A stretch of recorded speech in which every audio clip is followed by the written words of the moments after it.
فرز اورامان چونی تو عزیز و ناز کرماشان چونی تو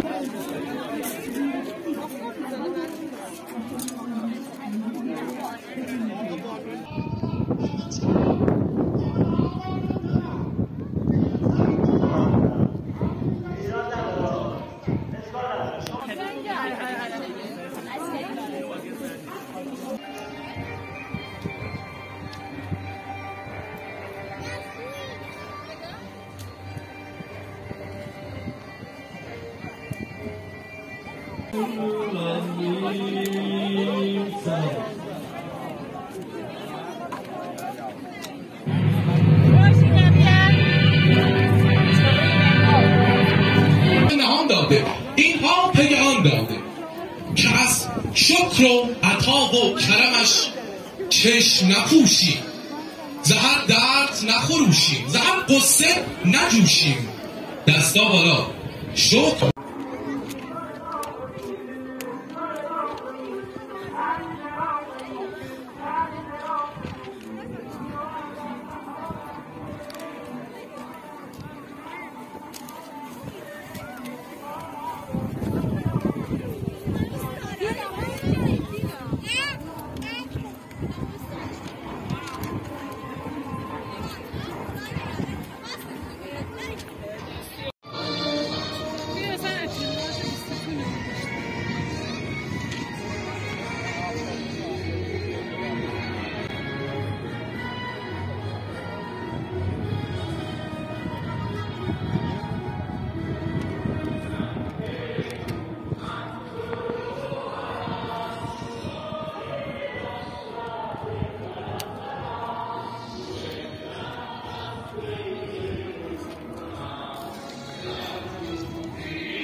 نه بس دیگه.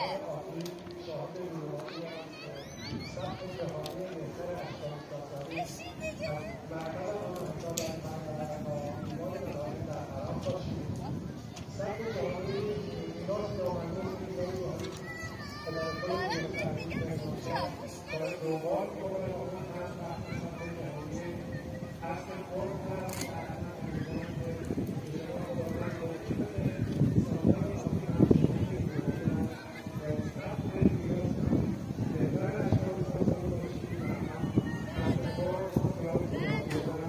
Thank you.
ایران فدای عشق و خنده تو، دل پر و تپنده تو.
شکرگزاری میکنم خداوندا کیل فرز اورامان چونی تو عزیز و ناز کرماشان، چونی تو به افتخار همه کرماشایان عزیز تشویقی به مهر بنوازید.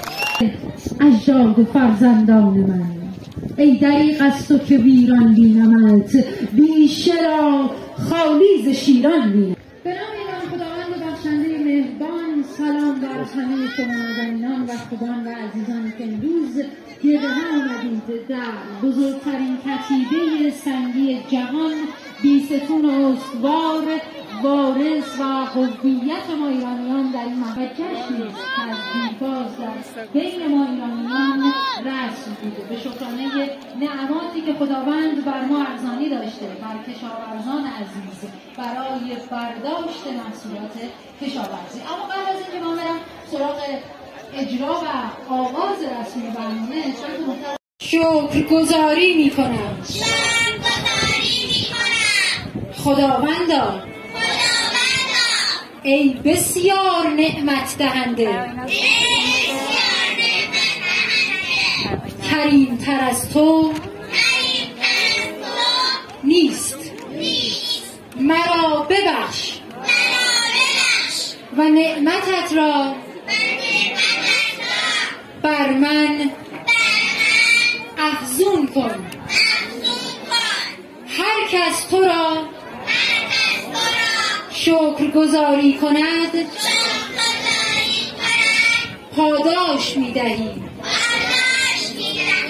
در حالی که شکرگزاری را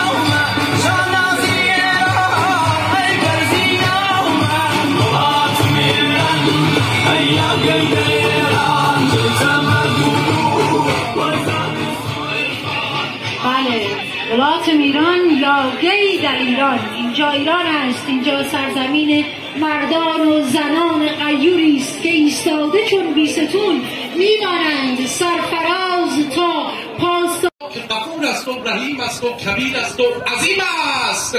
خدایی که بسی نعمت سرشان به ما آدمیان داده، گوهرهای گران داده، سر و صورت و جان داده، تن و تاب و توان داده، رخ و روح و روان داده، شکم داده و نان داده، ز آفات امان داده، کمالات نهان داده. اینها پی آن داده که از شکر و عطا و کرمش چشم نپوشیم، ز هر درد نخروشیم، ز هر قصه نجوشیم، دستا بالا شکر بگوییم، عنایات خداوند مبین را سلام.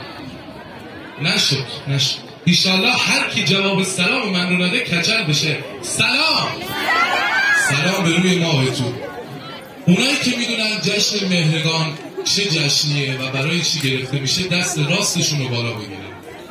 یعنی هیچ کی نمیدونه، اونایی هم که نمیدونن دست چپشون بالا. یعنی همتون هم نمیدونین هم میدونین. جفت دستت بالا به افتخار ایران و ایرانی. 30 ثانیه کف مرتب بزن.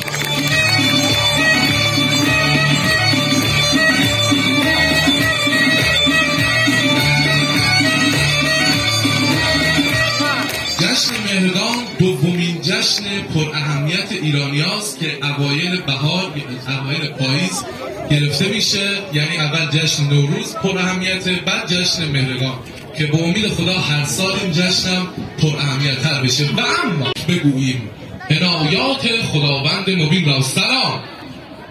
نشد ایشالله هر کی جواب سلام من رو نده کچل بشه. سلام به روی ماهتون. اونایی که میدونن جشن مهرگان چه جشنیه و برای چی گرفته میشه دست راستشون رو بالا بگیرن. یعنی هیچ کی نمیدونه، اونایی هم که نمیدونن دست چپشون بالا. یعنی همتون هم نمیدونین هم میدونین.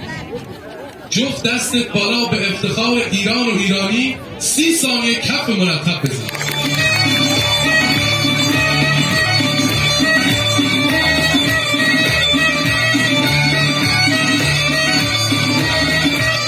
جشن مهرگان دومین جشن پر اهمیت ایرانیاست که اوایل بهار، اوایل پاییز گرفته میشه. یعنی اول جشن نوروز پر اهمیته، بعد جشن مهرگان که به امید خدا هر سال این جشنم پر اهمیت تر بشه. و اما مرد جنگی سوار به مرکب رسیدن مقابل دژ سپید. رسیده مقابل دژ سپید، قلعه مرزی ایران رو محاصره کرده. برای تصویر و تصرف اونجا صف جدال و قتال آراستند.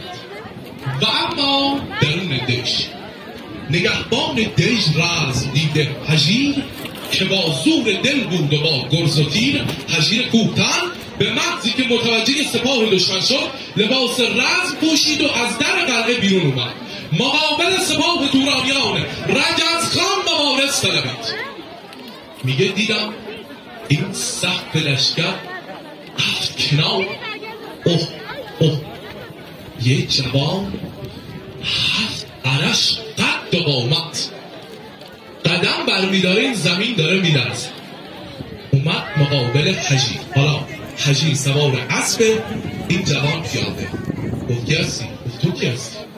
گفت من سهراب ژنرال ارتش امپراتور افراسیاب. نام تو چیست؟ پهلوان دلاور دژ سپید نهیب زد هژیر دلیر سپه بود منم. همکنون سرت را ز تن برکنم، فرستم به نزدیک شاه جهان. بگو ببینم واسه صلح اومدی یا واسه کارزار؟ گفت اومدم، نمیتونه بگه اومدم به دنبال پدرم. گفت اومدم رستم رو در بند کنم. ایرانی رو ایرانی غیرت داره. ها گفت اومدم رستم رو در بند کنم، دستش رفت برام ابرنهنگ خودم قوت گرفت، اومد برای سر سهراب پنجه پلنگاسا این سر نیزه رو گرفت، دو انگشتی قلاب کمر برد بالا به چرخ کوبون زمین، دست به خنجر اومد تو سینه هژیر. یه دایی داره به اسم ژندرست. گفت سهراب دست نگردار. گفت چرا؟ گفت اگر دستت به خون ایرانی آغشته بشه رستم زنده.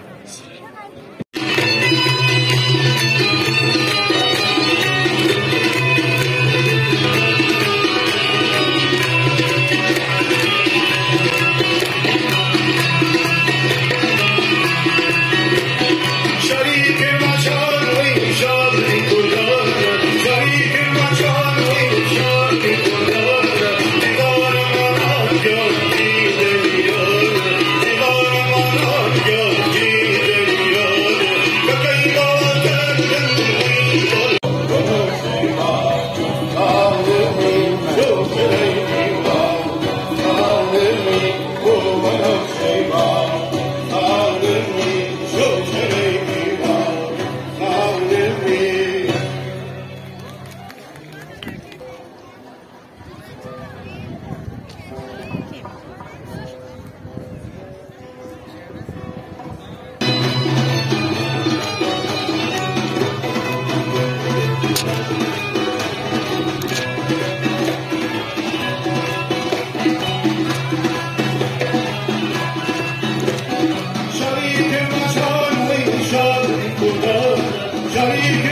فدای حسرت و امیدم رهای رمنده تو رهای رمنده تو ایران اگر دل تو را شکستم تو را به بند کینه بستم چه عاشقان بی نشانی که پای درد تو نشستم که پای